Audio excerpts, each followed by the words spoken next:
Halo guys, assalamualaikum, selamat datang di NN Top 11 Channel. Di kesempatan kali ini saya akan membahas taktik, strategi, dan formasi Chelsea ketika berhasil menjuarai Liga Champions musim 2011-2012 di era pelatih Di Matteo. Ketika itu Chelsea yang menjadi underdog berhasil mengalahkan Bayern Munchen di final Liga Champions yang berlangsung di Allianz Arena Munchen, Jerman. Video ini saya buat karena mendapatkan request dari Bang L. Katanya, "Bang, coba bahas formasi Chelsea di final Liga Champions 2012." Oke, saya akan mencoba membahasnya. Kebetulan waktu itu saya juga menonton pertandingannya hingga selesai.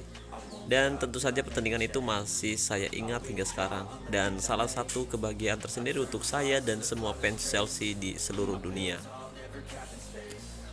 Tapi sebelum lanjut lebih jauh, jika berkenan saya mohon dukungannya dengan cara klik tombol like, subscribe, dan tekan juga tombol loncengnya agar teman-teman selalu tahu update terbaru dari NN Top 11 Channel. Pada tahun 2012 saya bekerja di kota Tangerang, tepatnya di daerah Bintaro, dan kebetulan malam itu saya mendapatkan pekerjaan lembur hingga pagi hari guys.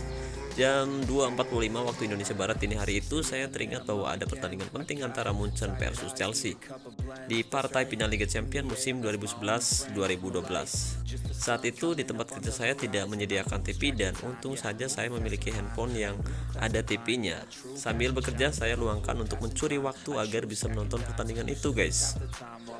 Dan sekarang kita akan mengingat kembali atau flashback ke masa lalu, tepatnya pada tanggal 20 Mei 2012.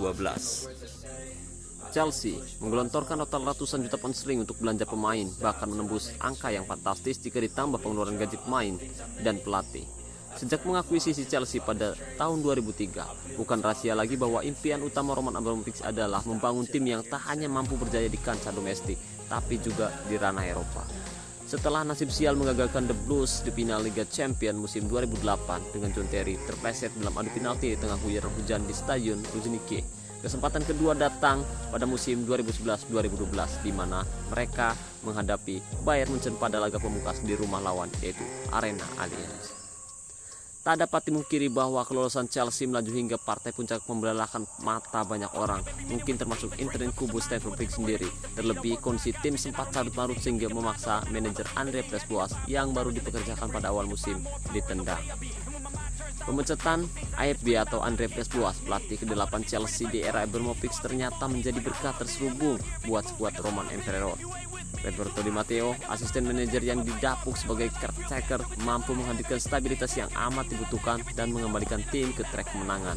Puncaknya adalah ketika mereka membalikan segala prediksi dan menundukkan juara bertahan sekaligus unggulan utama UCL, Barcelona, dengan agregat 3-2 di fase semifinal. The Blues melakukan start gemilang dengan menggebuk Leverkusen 2-0 di Stamford Bridge dalam laga perdana grup D. Catatan positif ini berlanjut dengan hasil imbang kala menyambangi tim kuat Valencia di Mestalla. Disusul pesta 5 gol sewaktu menjamu geng. Sayang kunjungan ke markas klub Belgia itu pada menit keempat tak berujung 3 poin buat Chelsea. Unggul lebih dahulu melalui gol Ramirez di babak pertama, tim besutan Villas-Boas harus puas dengan hasil akhir 1-1 setelah geng menyamakan kedudukan pasca rehat lewat striker Jeleveson. Situasi Chelsea sontak berubah menjadi kelabu setelah mereka dipaksa menyerah 2-1 oleh Leverkusen di Bayern Arena. Gol pembuka skor Didier Drogba sekaligus gol pertamanya di UCL musim itu seakan tak berarti lantaran di Westford mampu membalas 2 kali melalui Eren Der Diok dan Manuel Fernandes.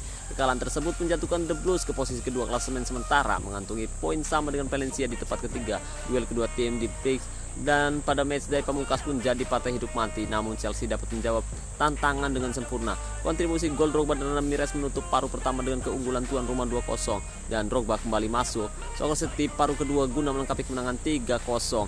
Karena di saat bersamaan Leverkusen hanya mencatat skor seri 1-1 di kandang geng, Chelsea pun berhak memuncaki klasemen akhir dengan surplus 1 poin atas sang wakil Bundesliga. Di Village Old Trafford, hasil undian mempertemukan Chelsea dengan Napoli, salah satu kuda hitam asal Italia yang melaju sebagai runner-up grup A. Disebut-sebut sebagai grup neraka UCL 2011-2012 tanpa kemenangan di 4 game resmi terakhir. The Blues bertandang ke San Paulo pada tanggal 21 Februari. Harapan kubu tamu sempat membuncah saat kesalahan Paulo Cannavaro memudahkan Juan Mata membobol gawang Morgan De Santis pada menit ke-27. Akan tetapi, Ipi Sufiani yang mampu tampil lebih impresif mampu membalikkan skor sebelum turun minum via Ezequiel Lapeji dan Edinson Cavani. Lampaggi lantas mencetak gol keduanya pada menit ke-65 dan memberikan Napoli keunggulan agregat signifikan 3-1 sebagai bekal menghadapi leg kedua. Sekitar 2 pekan setelah laga ini, tepatnya ketika tim kembali menelan kekalahan 1-0 atas West Brom di Liga Premier, AFB digusur dari kursi manajer. Di bawah caretaker Roberto Di Matteo, Chelsea mampu meraih kemenangan berurutan kontra Birmingham dan Stoke jelang menerima kedatangan Napoli. Meski begitu, rasanya sedikit sekali yang memprediksi The Pensioners bisa membalikkan defisit agregat. Tapi itulah yang persis terjadi di Stamford Bridge pada tanggal 14 Maret. 3 gol Chelsea lewati Didier Drogba, John Terry, dan penalti Frank Lampard serta 1 gol Pat Novey melalui Gökhan Ünal dalam menit ke-90 memaksa digelarnya perpanjangan waktu. Di babak inilah Branislav Ivanovic muncul sebagai masih tiket perempat final untuk Chelsea dengan menyelesaikan assist Drogba. Comeback spektakuler ini mengobarkan keyakinan tim untuk melaju jauh. Di babak 8 besar, Chelsea kembali terunding menghadapi kuda hitam lain, Benfica, tim yang sukses menjuarai grup C yang juga dihuni oleh Manchester United dan mengempaskan jawara Rusia Zenit St. Petersburg di babak 16 besar. Namun Ozius Tos sanggup diatasi The Blues. Gol tunggal Salomon Kalou menuntaskan saudaraan Fernando Torres pada bridge leg di Estadio Dalus menghasilkan kemenangan tipis 1-0. Pada pertemuan kedua, konferensi final di tempat di menit ke-21 disusul kartu merah buat Maxi Pereira 5 menit jelang turun minum seolah bakal membuat Chelsea melenggam mudah. Tapi Benfica ternyata ogah menyerah begitu saja. Dengan 10 pemain armada asuhan, Jorge Jesus dapat menyamakan skor lewat Javi Garcia pada menit ke-85. Bagaimanapun, sepakan keras Raul Miralles pada injury time akhirnya mengubur harapan klub negara kelahirannya Portugal itu. Walau keberhasilan membalikan agregat atas Napoli terbilang fenomenal, ujian terberat Chelsea tak pelak adalah saat bersua juara bertahan turnamen, yaitu Barcelona. Disinilah kepiawaian taktik Di Matteo berbicara. Sadar tak mungkin unggul jika mengadu kualitas permainan dengan raksasa Spanyol itu. Dalam 2 leg, sang bos menginstruksikan anak-anak asuhnya agar lebih berkonsentrasi di sektor belakang dan melancarkan serangan balik kilat saat berhasil merebut bola. Hasilnya paten.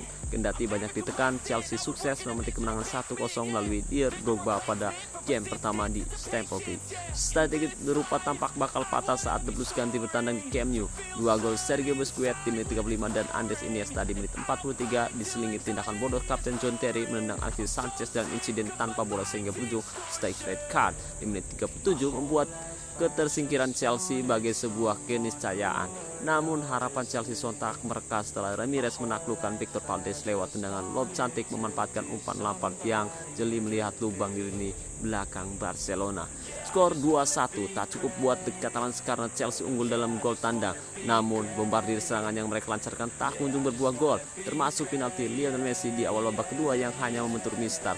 Justru pasukan Di Matteo yang terus bertahan dengan kokoh di sisa pertandingan mampu menyamakan kedudukan, memanfaatkan garis pertahanan Barca yang sangat tinggi. Fernando Torres melakukan sprint sendirian setelah mengambil bola sapuan Ashley Cole. El Nino pun dengan dingin mengecoh Valdes dan merasakan gol penyeimbang pada injury time. Chelsea menuntaskan dendam di semifinal 2009 dan melangkah ke partai puncak untuk kali kedua sepanjang sejarah.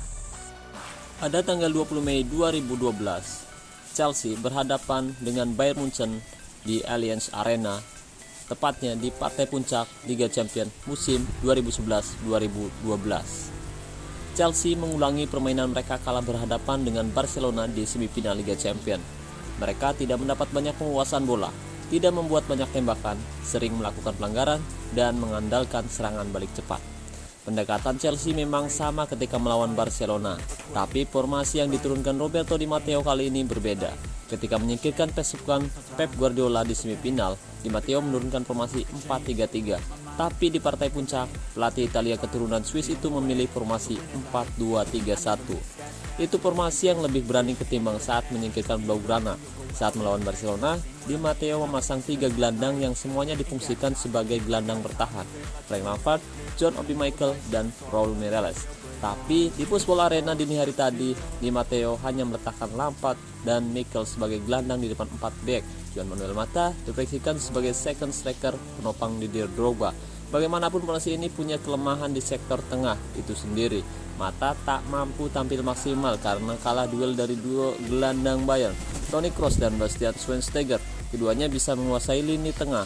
Kedua pemain ini melakukan paling banyak sentuhan ketimbang pemain Bayern lainnya, bahkan juga pemain Chelsea. Salah satu hasilnya yakni Kroos mampu melepaskan umpan silang kepada Thomas Muller yang akhirnya berbuah menjadi gol.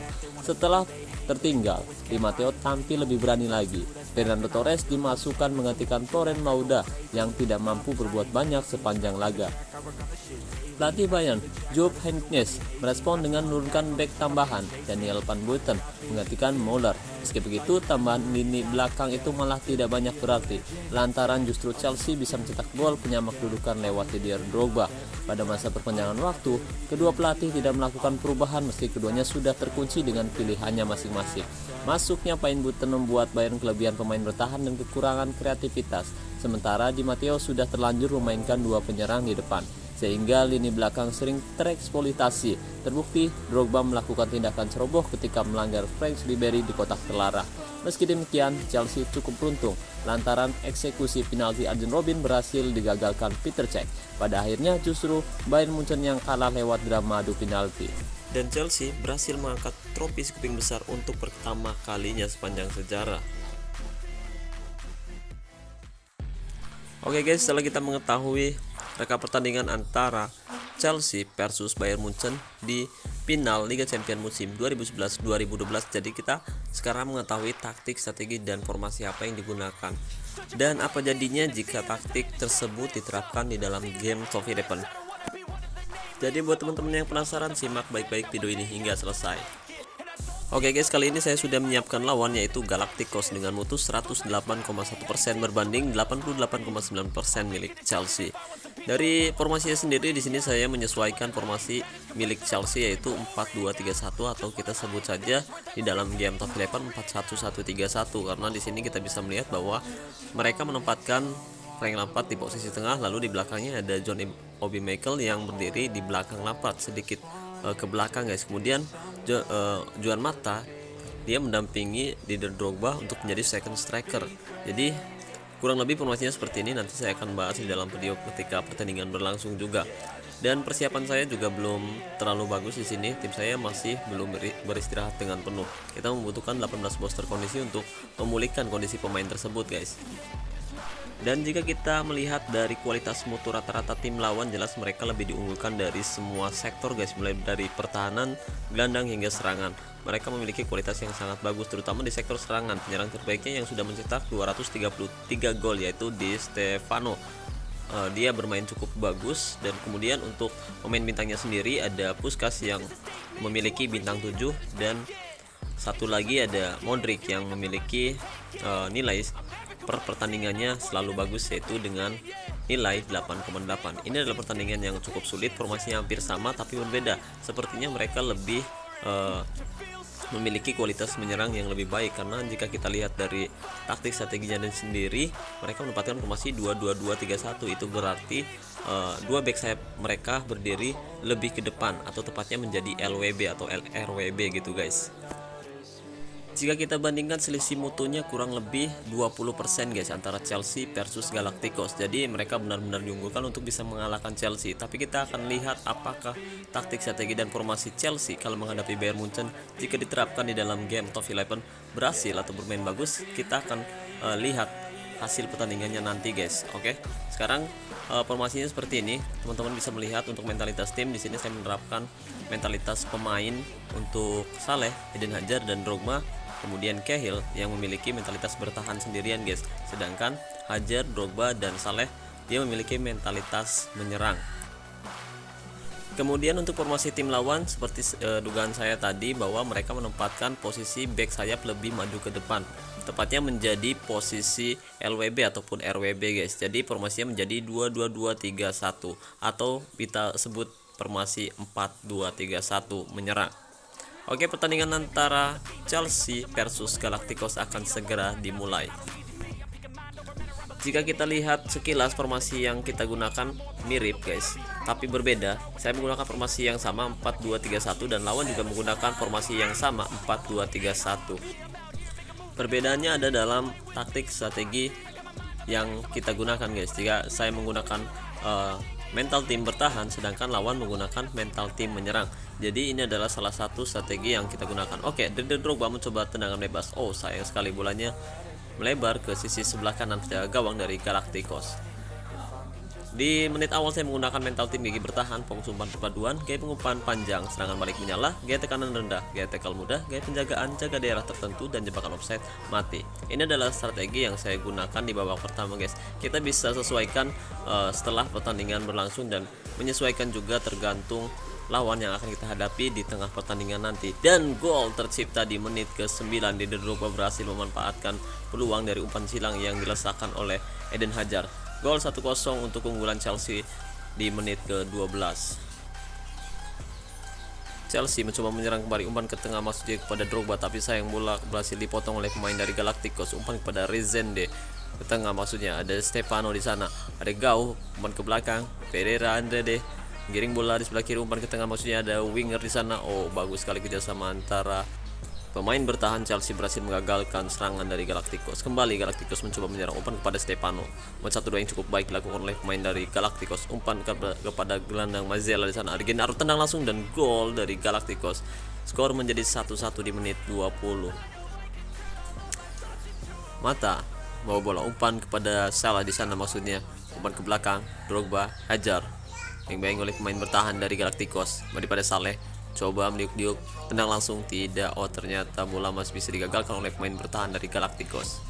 Serangan kembali dari Chelsea, maksudnya umpan ke tengah kepada Didier Drogba, tidak bisa menerima umpan dengan baik, direbut oleh pemain dari Galacticos. Umpan ke belakang, ada Gomez Rezende di sana, umpan kepada winger dari Ferreira, ada San Anjos di sana mengiring bola, umpan silang maksudnya dibuang kembali oleh pemain bertahan dari Chelsea. Saya akan coba menyerang dari tengah pertahanan tim lawan dan menggunakan gaya umpan perpaduan, dan saya berharap mudah-mudahan akan ada gol tercipta di akhir babak pertama, pemirsa. Skor masih 1-1 di menit 33. Ada Fernando Santos mengiring bola melebar ke sisi sebelah kanan, dibayang-bayang oleh Eden Hazard di sana, melebar lagi. Apakah akan terjadi gol? Umpan silang, tendang langsung, sayang sekali. Galacticos mencoba menyerang kembali, ada Pereira, Dos Anjos, Stefano, Gamereo. Kembali pada Dos Anjos, bayang-bayang nomor punggung 12. Oh, sayang sekali tendangannya masih bisa digagalkan oleh pemain bertahan dari Chelsea. Galacticos mencoba menyerang kembali, ada Aj Ali di sana, umpan ke tengah di Stefano, melebar ke sebelah kiri, ada Pereira, kembali ke sebelah kanan. Aj Ali kembali menguasai bola, umpan silang tidak cukup bagus.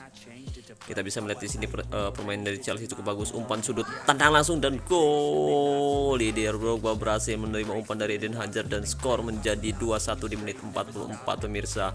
Akhir babak pertama. Setengah pertandingan kita akan coba merubah mental tim dari gigi bertahan menjadi bertahan saja. Di sini saya akan coba mengendorkan pertahanan tim saya agar sedikit lebih menyerang kembali untuk mencetak gol di babak kedua. Puskas, umpan kepada Ferre Andrade, kembali pada Puskas, bayang-bayang oleh nomor punggung 6, lebar ke sisi sebelah kiri, umpan silang kembali masih bisa digagalkan oleh pemain dari Chelsea. Penjaga gawang dari Galacticos bermain tidak cukup bagus, yaitu Iker Casillas, mendapatkan nilai 5,7 tadi, pemirsa. Ada Frank Lampard kembali menguasai bola, menggiring, umpan kepada Bosingwa di sana, kembali pada Frank Lampard, melebar ke sebelah kanan untuk membuka celah agar pemain tengah mereka sedikit membuka area tengah. Ada Frank Lampard kembali, umpan kepada, oh sayang sekali, umpan kepada Hazard ternyata masih bisa dipotong oleh pemain bertahan dari Galacticos. Ada Ozan Obi-Mikel, umpan melebar ke sisi sebelah kanan, ada Mohamed Salah di sana, bayang-bayang nomor punggung 11, umpan ke belakang. Ada Bosingwa, umpan kepada Mohamed Salah kembali, bayang-bayang nomor punggung 5, pemirsa, tendang langsung dan gol.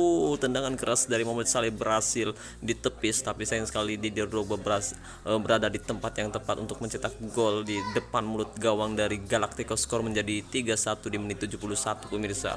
Ada Gary Cahill, umpan kepada Juan Mata. Chelsea mencoba menyerang kembali dari area tengah, pemirsa. Ada John Obi-Mikel, umpan kepada Juan Mata.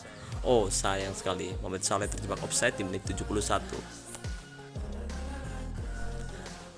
Kita akan coba mengganti Mohamed Salah dan memasukkan Thiago Motta di sini, guys. Saya belum semuanya mengganti nama pemain ke nama pemain Chelsea. Ada Mohamed Salah di sana, berbahaya sekali, dibuang kembali oleh pemain dari Galacticos. Peter Cech mengalami cedera dan saya akan menggantinya dengan Julius Caesar di sini, pemain Inter Milan. Kemudian mengganti Mohamed Saleh dengan Thiago Motta. Kita akan coba lihat Eden Hazard coba tendangan sudut, tendang langsung dan hampir saja gol tercipta untuk Chelsea di menit ke-78. Julius Caesar masuk menggantikan Peter Cech yang cedera di menit 81. Ashley Cole umpan ke tengah, ada Juan Mata di sana. Umpan kepada Frank Lampard. Badi pada Juan Mata. Bayang-bayang nomor punggung 3 berbahaya sekali. Apakah jadi gol? Dibuang saja. Pertahanan yang bagus dari Galacticos. Menit 84 masih. Didier Drogba mencoba menyerang kembali. Umpan 1-2 dengan Frank Lampard. Bayang-bayangnya 3 pemain. Eden Hazard menerima bola dari Sodoran. Didier Drogba menggiring bola kembali. Bisa dipotong di area tengah pertahanan dari Galacticos. Coba gerakan menyerang, kita akan terus-menerus menggunakan bonus latihan menyerang di sini. Ada Puskas di sana, dibayang-bayang nomor punggung 5. Apakah jadi gol? Berbahaya sekali pemirsa, tendang langsung dan bagus sekali tendangannya melebar di atas Mister gawang Chelsea.